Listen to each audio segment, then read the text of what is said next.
नमो भगवते तस्मै कृष्णायाद्भुतकर्मणे रूपनामविभेदेन जगत्कीर्ति यो यतः सच्चिदानन्दरूपाय विश्वोत्पत्त्यादिहेतवे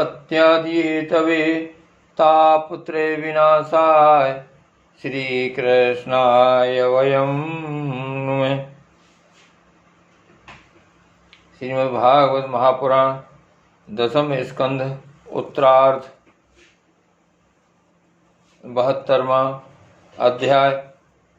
पांडवों के राजसूय यज्ञ का आयोजन और जरासंध का उद्धार।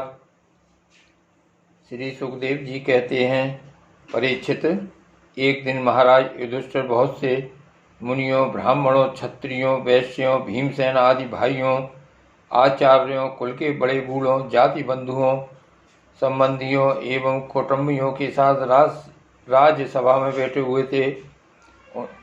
उन्होंने सबके सामने ही भगवान श्री कृष्ण को संबोधित करके यह बात कही।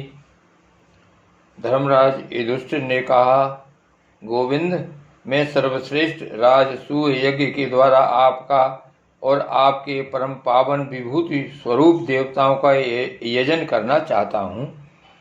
प्रभु, आप कृपा करके मेरा यह संकल्प पूरा कीजिए। कमलनाभ, आपके चरण कमलों की पादुकाएं समस्त अमंगलों को नष्ट करने वाली हैं।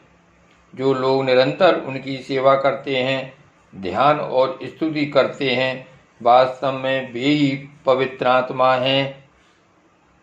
वे जन्म मृत्यु के चक्कर से छुटकारा पा जाते हैं, और यदि वे सांसारिक विषयों की अभिलाषा करें तो उन्हें उनकी भी प्राप्ति हो जाती है।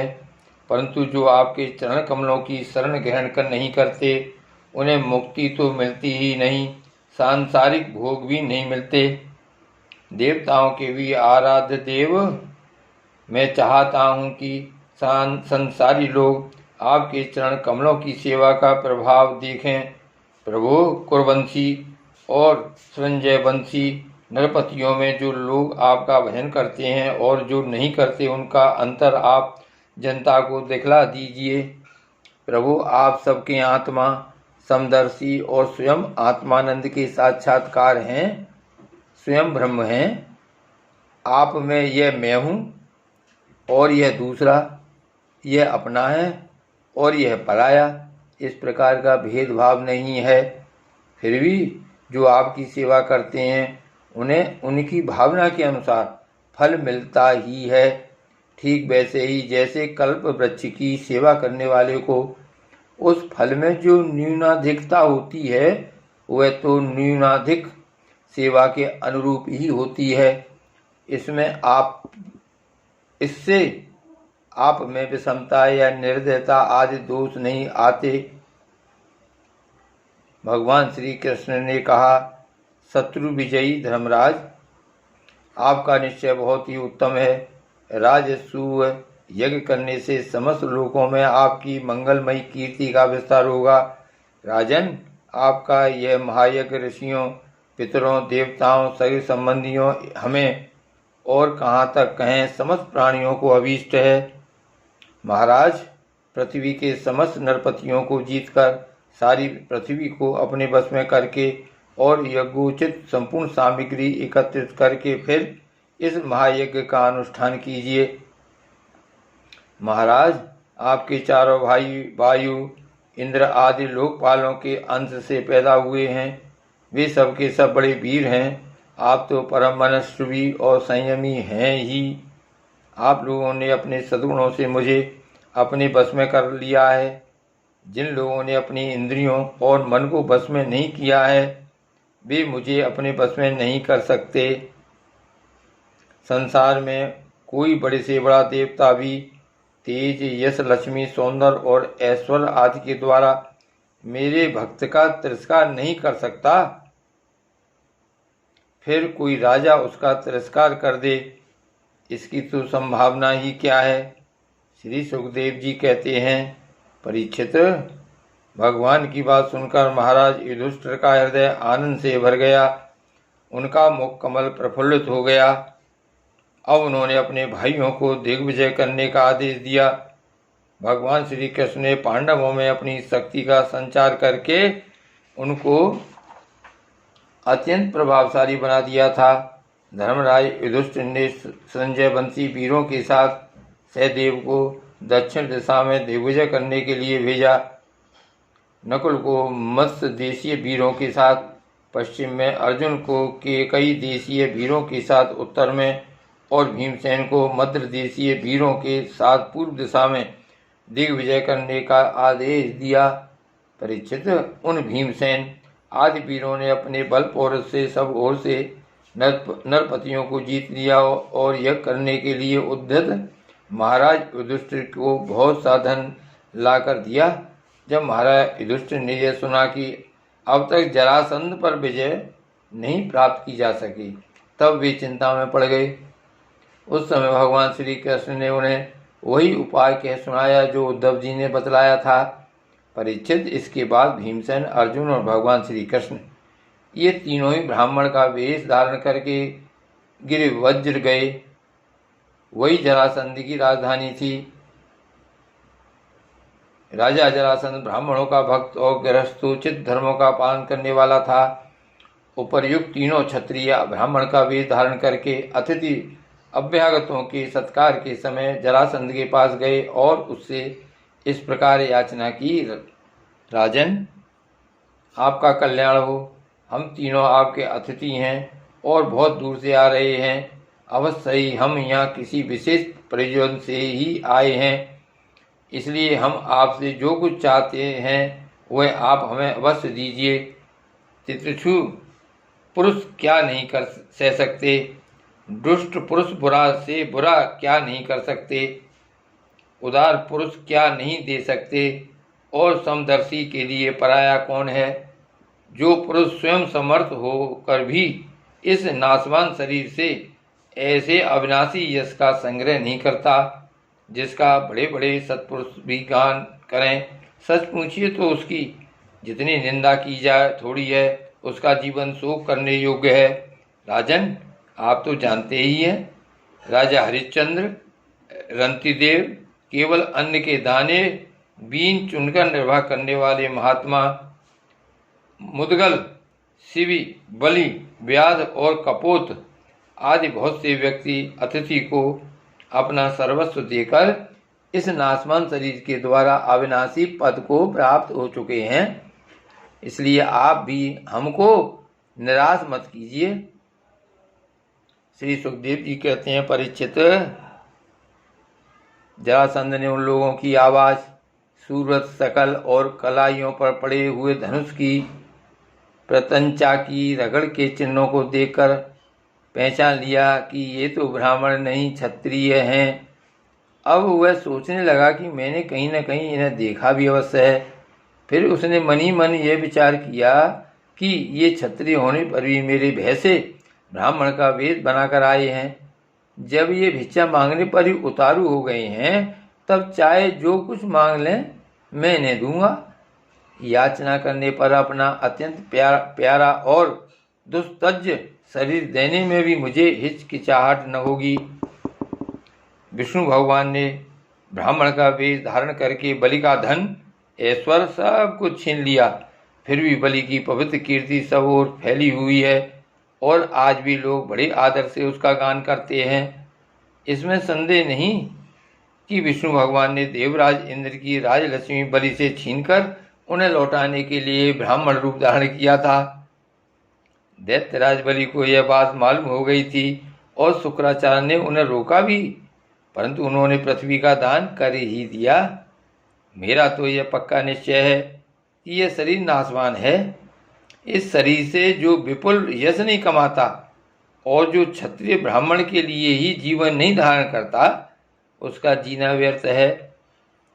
परीक्षित, सचमुच जरासंध की बुद्धि बड़ी उदार थी।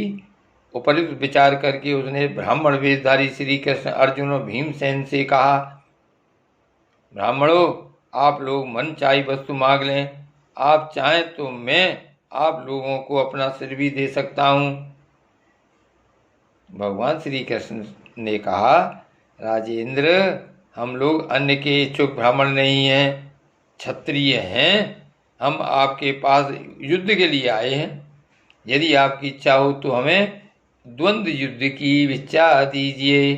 देखो, ये पांडुपुत्र भीमसेन है और ये इनका भाई अर्जुन है, और मैं इन दोनों का ममेरा भाई तथा आपका पुराना शत्रु कृष्ण हूँ। जब भगवान श्री कृष्ण ने इस प्रकार अपना परिचय दिया तब राजा जरासंध ठठाकर हंसने लगा और चिढ़कर बोला, अरे मूर्खो, यदि तुम्हें युद्ध की ही इच्छा है तो लो, मैं तुम्हारी प्रार्थना स्वीकार करता हूँ। परंतु कृष्ण, तुम तो बड़े डरपोक हो।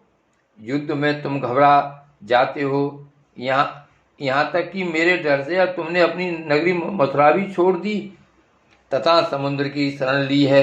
इसलिए मैं तुम्हारे साथ नहीं लड़ूंगा। ये अर्जुन भी कोई योद्धा नहीं है। एक तो अवस्था में मुझसे छोटा, दूसरे कोई विशेष बलवान भी नहीं है। इसलिए यह भी मेरे जोड़ का वीर नहीं है। मैं इसके साथ भी नहीं लड़ूंगा। रहे भीमसेन, ये अवश्य ही मेरे समान बलवान और मेरे जोड़ के हैं। जरासंध ने यह कहकर भीमसेन को एक बहुत बड़ी गदा दे दी और स्वयं दूसरी गदा लेकर नगर से बाहर निकल आया। अब दोनों रणोन्मत्त वीर अखाड़े में आकर एक दूसरे से भिड़ गए और अपनी वज्र के समान कठोर गदाओं से एक दूसरे पर चोट करने लगे। वे दाएं बाएं तरह तरह के पैंतरे बदलते हुए ऐसे शोभायमान हो रहे थे मानो दो श्रेष्ठ नट रंगमंच पर युद्ध का अभिनय कर रहे हों। परीक्षित, जब एक की गदा दूसरे की गदा से टकराती तब ऐसा मालूम होता मानो युद्ध करने वाले दो हाथियों के दांत आपस में भिड़कर चटा रहे हों या बड़े जोर से बिजली तड़क रही हो। जब दो हाथी क्रोध में भरकर लड़ने लगते हैं और आग की डालियां तोड़ तोड़कर एक दूसरे पर प्रहार करते हैं, उस समय एक दूसरे की चोट से वे डालियां चूर चूर हो जाती हैं। वैसे ही जब जरासंध और भीमसेन बड़े वेग से गदा चला चलाकर एक दूसरे के कंधों, कमरों, पैरों, हाथों, जांघों और हथेलियों पर चोट करने लगे, तब उनकी गदाएं उनके अंगों से टकरा टकरा कर चकनाचूर होने लगीं। इस प्रकार जब गदाएं चूर चूर हो गईं, तब दोनों वीर क्रोध में भरकर अपने घूंसों से एक दूसरे को कुचल डालने की चेष्टा करने लगे। उनके घूंसे ऐसी चोट करते मानो लोहे का घन गिर रहा हो। एक दूसरे पर खुलकर चोट करते हुए दो हाथियों की तरह अपने थप्पड़ों और घूंसों का कठोर शब्द बिजली की कड़कड़ाहट के समान जान पड़ता था। परीक्षित, जरासंध और भीमसेन दोनों की गदा युद्ध में कुशलता, बल और उत्साह समान थे। दोनों की शक्ति तनिक भी क्षीण नहीं हो रही थी। इस प्रकार लगातार प्रहार करते रहने पर भी दोनों में से किसी की जीत या हार न हुई। दोनों भी रात के समय मित्र के समान रहते और दिन में छूटकर एक दूसरे पर प्रहार करते और लड़ते। महाराज, इस प्रकार उनके लड़ते लड़ते 27 दिन बीत गए। प्रिय परीक्षित, 28वें दिन भीमसेन ने अपने ममेरे भाई श्री कृष्ण से कहा, श्री कृष्ण, मैं युद्ध में जरासंध को जीत नहीं सकता। भगवान श्री कृष्ण जरासंध के जन्म और मृत्यु का रहस्य जानते थे और ये भी जानते थे कि जरा राक्षसी ने जरासंध के शरीर के 2 टुकड़ों को जोड़कर इसे जीवन दान दिया है। इसलिए उन्होंने भीमसेन के शरीर में अपनी शक्ति का संचार किया और जरासंध के वध का उपाय सोचा। परीक्षित, भगवान का ज्ञान अवाध है। अब उन्होंने उसकी मृत्यु का उपाय जानकर एक वृक्ष की डाली को बीचों बीच से चीर दिया और इशारे से भीमसेन को दिखाया।